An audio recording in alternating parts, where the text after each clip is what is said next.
नमस्कार मु पिंकी मोर ये छोट यूट्यूब चैनल को आपण मानक स्वागत। मु आपण मानक पई आज गोटे नुआ रेसिपी नहीं के आछि खास्ता निमिक। देखंतु एटी केमिति क्रिस्पी बने निमिक खास्ता निमिक।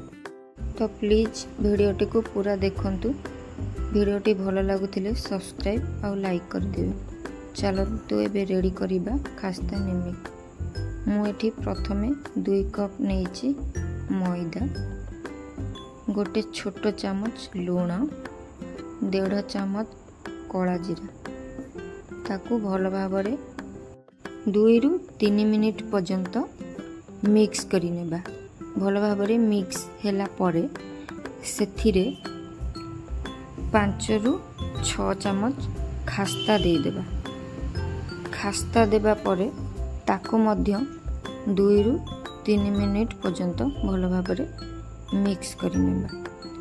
मिक्स हैला परे जेमिति कि पापुली साहाଯ୍य रे ताकू मिक्स करिबा खास्ता सहित जेमिति कि मैदा भल भाव मिक्स हैला पर्यंत मिक्स करिबा। ताकू एमिति मुठा करिवे जेमिति कि भांगु नथिबो। एथुरु जानि पारुथिबे केमिति परफेक्ट बनीची आमर खास्ता। हे देखंतु पूरा परफेक्ट बनी जाइछि एठी आमर खास्ता।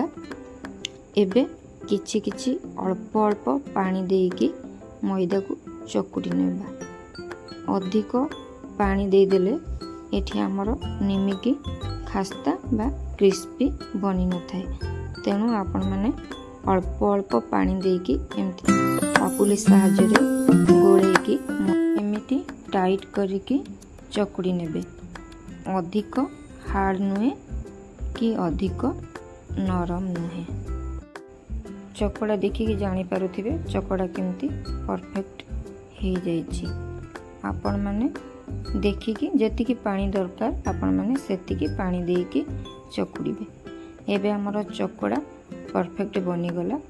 आकु आमे 5 रु 10 मिनिट पर्यंत घोड़ेकी रखी देबा। 10 मिनिट परे देखंतु एटा केमिति सेट हो जाइछि।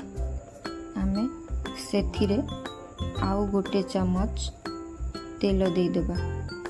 तेल देकी ताको भल भाबरे पुणी आउ थरे 1 रु 2 मिनिट पर्यंत चकुड़ी नेबा भल से।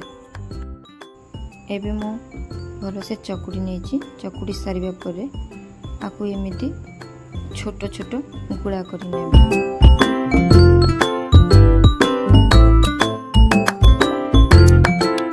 गुड़ा करी सारिबा परे आकु आमे एमिति पापुली साहाଯ୍य रे गोल गोल शेप दे देबा जेमिति कि घरे आमे रुटी पई प्रस्तुत करि थाउ। एबे आमे बेलिबा। देखंतु मु एटी बेलुची। प्रथमे आमे आकु जेते पतला करी बेलिबा। रुटी ठारू भी आउरी पतला हेले चलिबो कारण एठी हमर जेते पतला बेलिबा सेते हमर निमिकटा क्रिस्पी बनिबो। देखंतु म एठी केंदी बेली नेउची। गोटे साइड बेला सरिला परे ताको एमती फोल्ड करिबा। फोल्ड करला परे सेथिरे एमिति मैदा स्प्रेड कर नेबा। स्प्रेड कर साला परे पुणी आउथरे फोल्ड कर एमिति बेली नेबा। जेते पतला करिकि बेलिबे सेते निमिकी हमर क्रिस्पी बनिबो।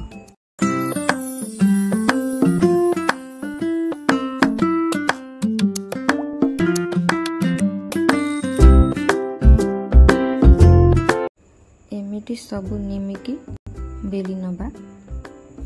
तापरे कढ़ाई रे तेल को गरम करिबा।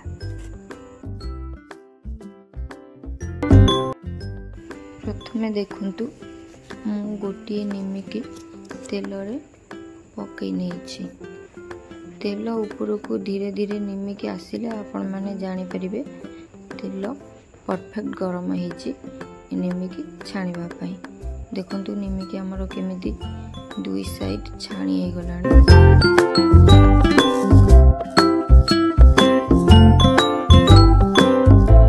एमिति गोटी गोटी करी सबु निमिकी गुड़ा को हमें छाणी नेबा।